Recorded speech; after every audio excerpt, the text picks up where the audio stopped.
Hello everyone, welcome back to week 3 of my journey from zero to hero in the watch world. For those of you that haven't been watching so far, I'm new here at the Swiss Link, and before I started here I knew nothing about watches. So far we've learned some of the basic terminology and we've had a bit of a deep dive into Rolex reference numbers.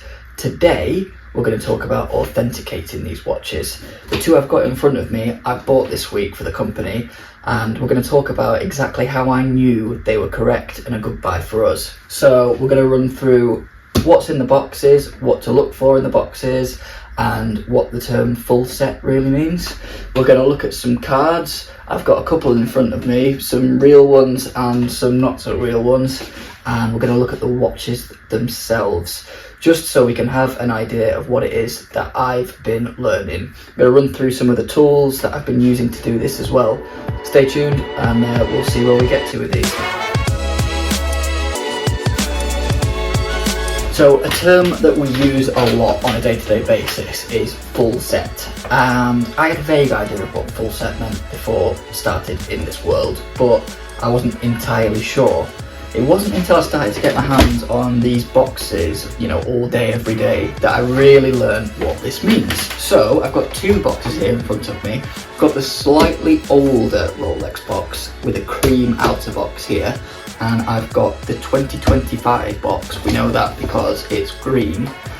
Rolex box here. Now this box is for this watch, which is a brand new Rolex Datejust 41 with the mint green dial. So let's see what we need to have a full set for this watch.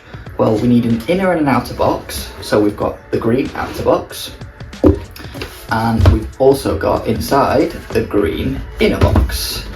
And just by messing about with these things, you can really quickly sort of get an idea of what makes these boxes real. You just get the feeling of them and the weight behind them. You can pick out a fake box pretty quickly. So inside this green box, we need to have lots of things to constitute as a full set. So what we're looking for is a few main things. We want to have two tags: the white tag, which has the serial number that matches the serial number on the watch and the card. We'll get to that in a second. And the green swing tag. These will have just been on the watch when the watch was first purchased. Then, behind this door in here, we have a few things. This one comes with its original purchase receipt. They don't all come like this, but it's nice to have this. You can see where it came from and how much the original owner bought it for. Then we also have a couple of green booklets. One of them comes on its own and it's this size. This is just the booklet for the watch, so you need to make sure that this matches. This is a Datejust, the kind of watch that's in here, and I just know now that this newer green book matches the newer boxes.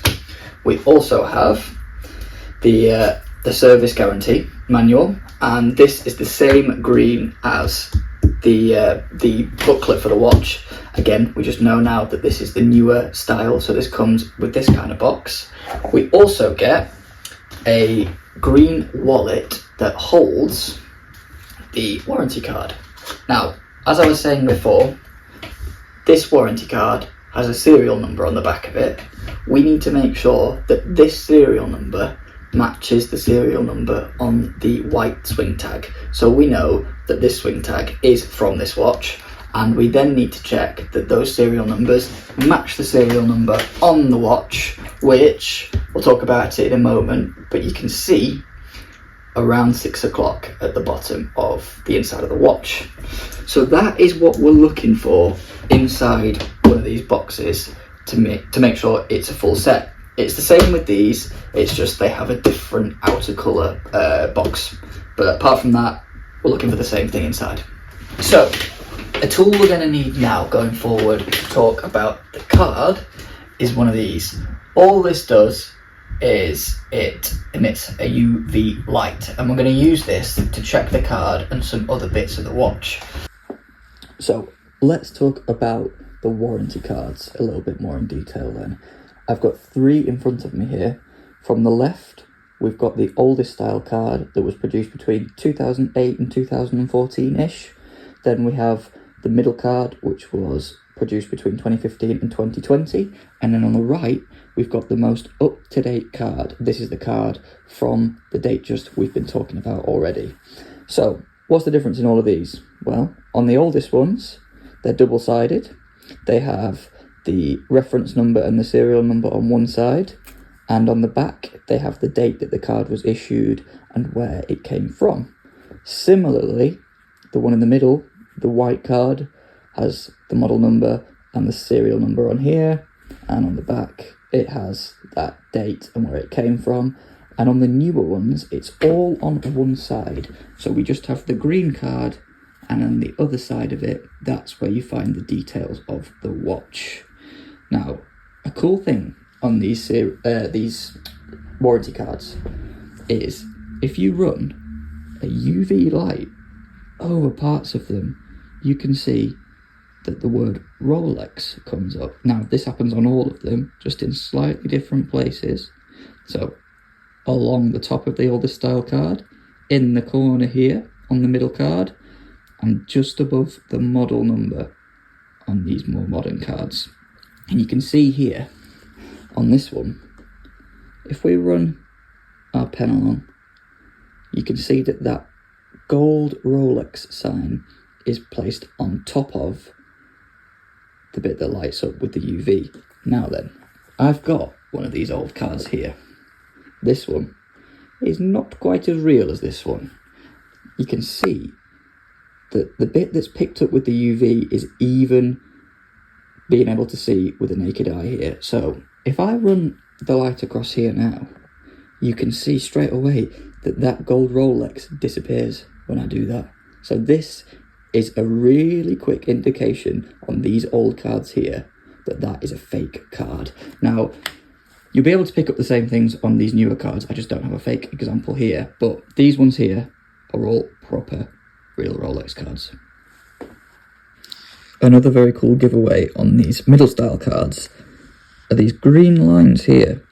They might look like solid green lines, and I can't zoom in well enough with my camera, but they are actually the word Rolex printed over and over again in tiny writing, which I'm guessing must be very hard to replicate.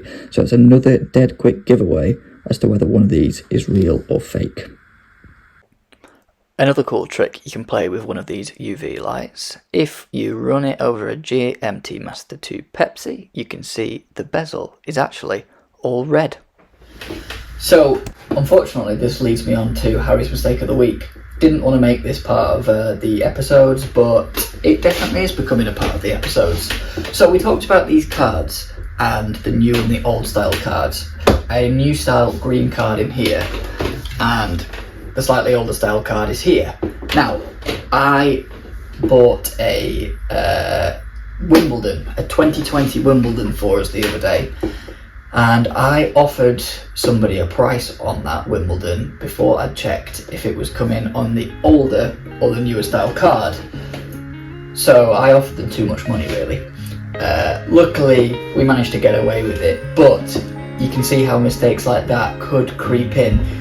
Because it's on the older style card, not worth quite as much money as it would have been on the newer card, which is the sort of estimated price I gave the guy.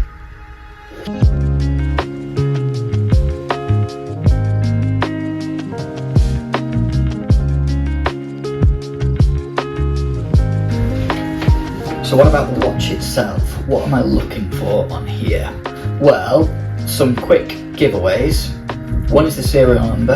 Again, I spoke about this before, but there's a serial number on all Rolex models, I think from 2002 onwards, at 6 o'clock that runs across the bottom of the watch, just inside, underneath the glass. You can use one of these if you can't see it with the naked eye. This is a loop. You can just get in there and make sure that serial number matches the one that was on the card and on the swing tag. Another thing we can use this loop for, at 6 o'clock on a Rolex glass, you should be able to see a tiny embossed Rolex crown that's been laser engraved onto there.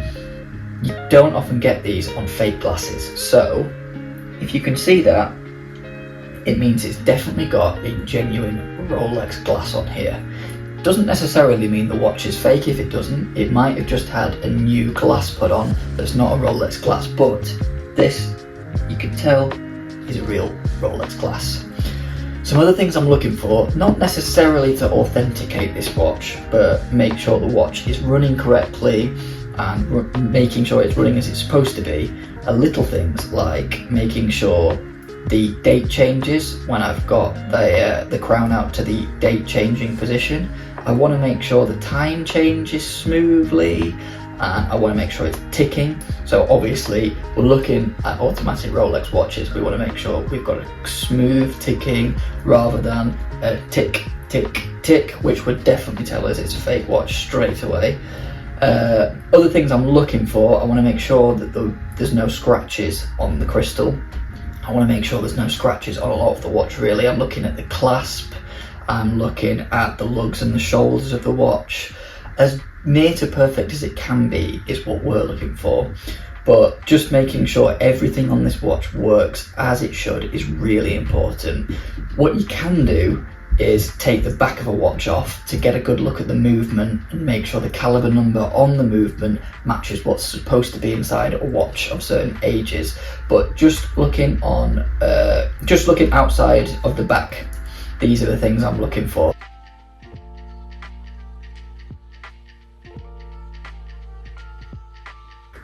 So there you go, now you've got an idea of what it is I've been getting up to.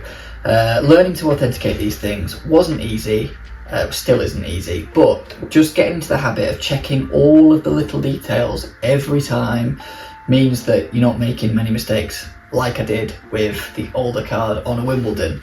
I must say this isn't everything that we do. I've got a check sheet that I've got to go through that is 3 pages long on here. Checks everything from the condition of the case, the functionality of the watch, the condition and what's in the boxes. It's got everything in there. So yeah, every time a watch comes through the door, we know it's correct. Yeah, that's what I've been up to this week. Next week, I'm going to talk about the buying process a bit more. Seeing as I have been doing a bit of this now, I'm kind of getting to grips with where things are. It's not easy. Knowing where different models are sitting at different times in their price point is not an easy thing to get your head around. So there's definitely going to be some mistakes, I think, for that one, but let's see what happens. Thanks again for watching, and I'll catch you in the next one.